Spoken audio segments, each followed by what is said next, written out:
આટલી બધી દવા આપી દીધી છે, આ બધી પીવાની. અને આ છે ને અમે એક્સરે પડાવ્યો હતો.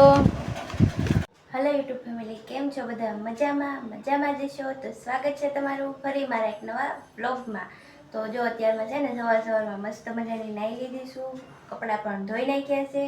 અને હવે છે ને મારે ભાખરી બનાવવાની છે, એટલે હું જો રસોડામાં આવી ગઈ છું. અને હવે હાલો મારે છે ને ભાખરી બનાવવાની છે, કેમ કે 8 વાગી ગયા છે. અને છે ને 8 વાગે જ ભાખરી બનાવવાની હોય, ત્યાં સુધી છે ને કપડાં ને નાવાનું ને બધું કામ કરવાનું હોય, એટલે બધું પતાવી દીધું છે. તો કંઈ નહીં, હાલો હવે હું નાસ્તો બનાવી દઉં ને પછી મળું. ફેમિલી છે ને નાસ્તો કરીને નવરા થઈ ગયા છીએ, અને ઘરનું કામ એ બધું પતાવી દીધું છે. અને હવે છે ને જો આરામ કરવાનો છે, એટલે આપણે જો ગાદે પાછી ઢાળી દીધી છે. નહીંતર અહીં ઊભી કરી દઈએ ને સવારમાં ઘરનું કામ બધું પતી જાય ને પછી પાછી ઢાળી દઈએ, એમ કાંઈ અમારે સેટી નથી, એટલે રાખવામાં થોડુંક કેવડાવે એવું છે. તો જો કાલે છે ને ફેમિલી અમે દવાખાને ગયા હતા ને, તો તમને હું બતાવું જો ટીકડા જો. મને છે ને આટલી બધી દવા આપી દીધી છે, આ બધી પીવાની. અને આ છે ને અમે એક્સરે પડાવ્યો હતો, એ તમને પછી બતાવું. જો આ ટીકડા પીવાના છે. અને છે ને કમરમાં થોડોક દુખાવો થઈ ગયો છે ને, એટલે દવાખાને ગયા હતા કાલે. પણ છે ને વિડીયો નહોતો લીધો, કેમ કે કાલે થોડુંક વધારે દુખતું હતું. અને ત્યાં છે ને દોડતી બહુ જ હતી, એટલે પછી આપણે વિડીયો કંઈ લીધો જ નહોતો. 2-3 દિવસથી વિડીયો હમણાં નથી લીધો. તો આજ મેં કીધું હાલો લઈ લઈએ, બનાવીએ એક વિડીયો. તો એવું છે. ચાલો હું તમને છે ને મારી એક્સરે કઢાવ્યો હતો ને એ બતાવું. જો ફેમિલી આવો કંઈક છે ને એક્સરે કઢાવ્યો હતો, પણ મને તો છે ને આમાં કંઈ ખબર નથી પડતી હું હોય હું નહીં.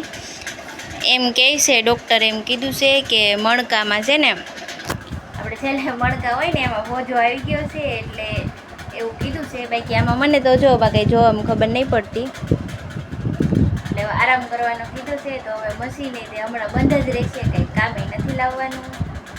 જો રસોઈ બનાવવાનો ટાઈમ થઈ ગયો હતો, એટલે આજ તો છે ને પાલકની ભાજી બનાવવાની હતી. તો જો ભાજીને મેં મસ્ત મજાની સુધારી અને ધોઈ લીધી છે. અને અહીંયા જો વઘારે કરી નાખ્યો છે લસણ અને ડુંગળીનો. આ થોડુંક સડી જાય ને પછી આપણે જો એમાં ભાજી નાખવાની છે. એમાં છે ને ડુંગળી નાખવી ને તો મસ્ત બને, એટલે આજે છે ને ડુંગળીવાળી પાલકની ભાજી બનાવવાની છે. તો મેં મૂકી દીધી છે, અને પછી રોટલીને એવું બનાવવાનું છે, એવું છે. અને આ છે ને એટલે મારા ગરમી બહુ જ છે. જો થોડું થોડું સડી જાય ને પછી ભાજી નાખવી, એટલે વાંધો ન આવે એમ. ભાજીને કંઈ સડતા વાર લાગે નહીં. અને આજે ગરમી તો વાત જ જવા દો, બહુ જ ગરમી છે, કે રહેવાતું નથી. કેમ કે છે ને આમ વાદળા છે ને આમ તડકો છે, એવું છે. વરસાદ આવતો નથી કાંઈ, એવું છે.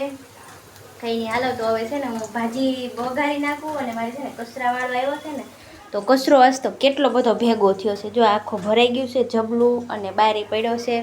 2 દિવસથી છે ને કચરો નાખવાય નથી જવાનો ને, તો ભેગો થઈ ગયો છે ઘણો ને, તો કચરો નાખી આવું. તો ફેમિલી મેં જો મસ્ત મજાની છે ને પાલકની ભાજી બનાવી નાખી છે જો. અને છે ને રોટલી પણ બનાવી નાખી છે. અને હવે છે ને સંજુ આવી ગયા છે, એટલે બેસવાનું છે જમવા. તો ના છે ને ફેમિલી બહુ ગરમી છે, બહુ એટલે બહુ જ તે એવું છે. તો હાલો હવે જમી લઈ, નહીં તો પાછા હમણાં એને ઉઈ જવાનું હોય. જમવા આવ્યા છે.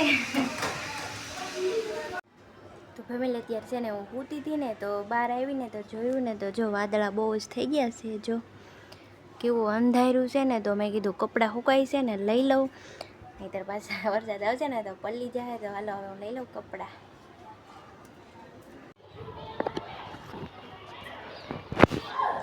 તો ફેમિલી અત્યારમાં છે ને 6:30 થઈ ગયા છે, અને હું જો બહાર થોડીક વાર આટો મારવા આવી છું ધાબા ઉપર. આખો દિવસ તો રૂમમાં હોય, મેં કીધું ઘડીક બહાર હલવી એમ. તો જો બહાર આવીશું. અને વાદળા તો બહુ જ છે, પણ વરસાદ નથી આવતો. જો કેવા જોરદાર છે ને, અત્યારમાં છે ને બહુ જ અંધારેલું છે. મોર છે ને જો અહીંયા આવ્યો છે, જો વહી ગયો. મારા ધાબે આવતો હતો, પણ હું છે ને બહાર બરોબર હતી કે એટલે ન આવ્યો ને વહી ગયો ને પાછો વહી ગયો. આપણે બોલતા હોય ને એટલે વયો જાય આપણાથી બીવે ને. ફેમિલી હવે જો મારે પાછી રસોઈ બનાવવાનો ટાઈમ થઈ ગયો છે, કેમ કે 7 વાગી ગયા છે, એટલે આપણે જો રસોઈ બનાવવાની છે. અને મારે તો જો આવો કંઈક આજનો દિવસ આખો વહી ગયો છે. અને હમણાં તો છે ને મશીનનું કામ બંધ જ છે, કેમ કે મને મજા નથી રહેતી ને કમર દુખે છે ને તો લાવતા જ નથી.